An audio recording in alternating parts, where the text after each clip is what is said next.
Hi everybody, Sean Holsinger here from Holsingers Fly Shop again. This time I'm going to tell you a fly that's coming off right now in our area. Here in central Pennsylvania, it's the Sulphur. It's probably my favorite fly to fish. Probably one of the best hatches around our area, especially here on the Little J, some of the local streams around this area. I'm going to tie this on a size 18 dry fly hook. The one I'm actually using is a mustad. I prefer Daiichis, but I have some mustads laying around the shop here. The dry fly number on it is 94840. I'll give you the Daiichi number in the credits there at the beginning that shows you my list of material. I'm going to tie this a little bit different. This is non-traditional dry fly, but it's been working really well for me. This is the one I've been catching them on lately. I'm using these lipstick Mayfly bodies. I really like these. You can see here's the body. They come with the tail attached. I had a client last year while I was guiding put me onto these with an Adams.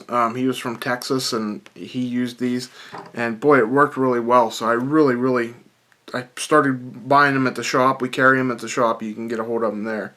I'm using wood duck colored thread, and all you do is you take your Mayfly body, and you can see the tail split on it already, and you're going to lay it just so it sticks out over the bend of the hook. You don't want it to be real long. This is a small fly. Like I said, I'm tying it on an 18, but what we're going to do is we're going to start it on the side, and as you pull it down tight, it's going to roll up on top. Okay, and it's going to come up off the hook just a little bit. What we're going to do is make just a couple wraps back just to secure it real good there. And you see where I'm tying it in, about the halfway point on the hook. And it'll all come together here in a second. You're going to wrap down what I cut off there. This is a pretty simple body. The best part about it is, especially for beginners, one of the worst problems with beginners is making the body too thick. And you actually, by using these, you kind of take that out of the equation.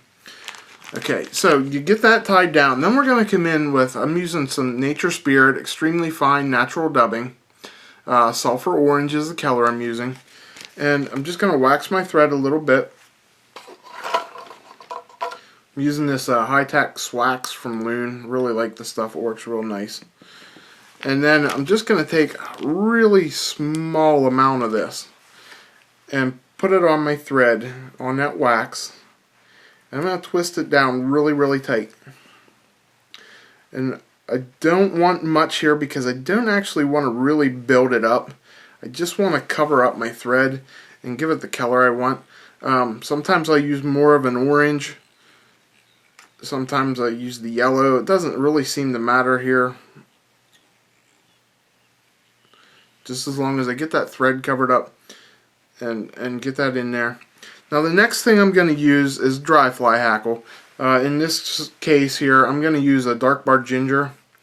It's a Cree imitation, but this is a dark barred ginger is the color of it here. I want to get either, my dad ties this, when he ties his, he uses golden straw is the color of dry fly hackle. I've tied it in ghost barred white. I have a really nice whiting midge hackle that's ghost barred white, and I really like it. I've actually been catching them on that a lot too lately.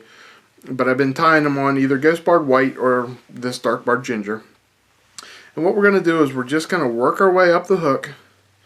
Try not to overlap it too much. I know I did there. And just keep pulling them fibers back, working it towards the front.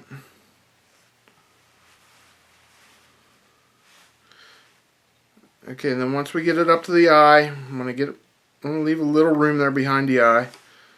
I didn't leave much, but I'm just going to make about 3 or 4 wraps.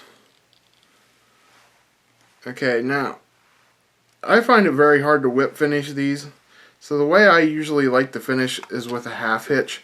You can do it with a pen or whatever. I have a little half hitch tool here that it's actually my dubbing loop tool and has a little knot at the end of it. And all you're going to do is you're going to wrap your line around the tool one time, around the pen, whatever you're going to use. Slide it over. Just push them hackles back just a little bit. This is going to finish up your nice head. Give you enough room there to make a nice little head. And I like to put about 5 of them on here. I feel secure in it with about 5 wraps.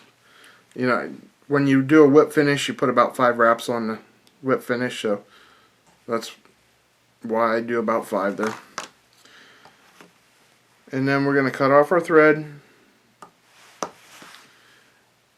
and then we're going to cut off our hackle. And that's all that's to this fly. It's a very, very simple fly, very effective fly right now. Like I said, I've been fishing this on the rivers this week. It's May 10th here in central Pennsylvania. The sulphurs just started coming off this week, a little bit last week. I'm doing really well on them. If you're interested in hooking up with me for a trip, I'm going to put my phone number down at the bottom here right now. Give me a call. I can take you out guiding. I guide here in central Pennsylvania, around between State College and Bedford, that area. So if you're interested in a trip, look me up. All the material, the Mayfly bodies, that I really like these. I actually started tying a lot of my dry flies this way. We have, you know, grays and olives and different colors of it to match whatever hatch you want to tie. Very, very simple. You see how fast I tied that fly. So hope you enjoyed this. You can see how simple it is. This has been a fish catching fly for me here lately. Give me a call if you're interested in a trip, and thanks again for watching. Check out holsingersflyshop.com or holsingersguideservice.com for any more information. Thanks a lot.